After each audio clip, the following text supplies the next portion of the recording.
What's going on, guys? I've got here a 2004 Honda Civic. I'm going to use this car to show you the location of the blower motor relay, the blower motor fuse, and I'm also going to show you how you can test the blower motor and access it.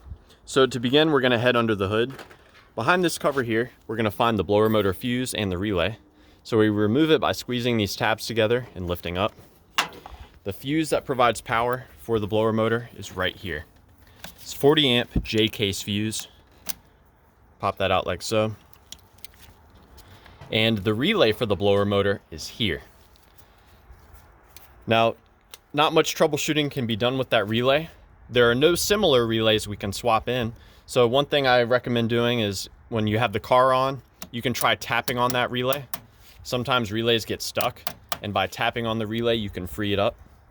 Beyond that, what you can do is we can remove the relay, set it aside, and using a stout wire or a very thick paper clip, we can connect these two pins together. Connecting these two pins will send power directly to the blower motor. Now, the blower motor is supposed to receive power whenever the car is on. So just because you're sending power to it, it doesn't mean the blower motor will work. What actually controls the blower motor, the speed, and whether or not it goes on, is the ground. And the ground is provided by the switch here. But let's take a look at the blower motor itself. So underneath the passenger glove box here, we've got this cover that we've got to pop down. You just pull it down in the front, and this is the blower motor. And what you can do is, with the car on, with the blower motor turned on, you can tap on the bottom of that blower motor if it's not working. Sometimes there will be a bad connection in here, and just whacking on it a few times is enough to get it going again. What we can also do is wiggle the connector around. If you wiggle this and it starts to work, then you know that there may be a bad connection in here. So we can disconnect it by pushing on that piece right here. So you push on that and pull straight down. And once you have it disconnected, you'll want to inspect the pins to see if they're corroded or burnt out. That can cause your blower motor to not work as well.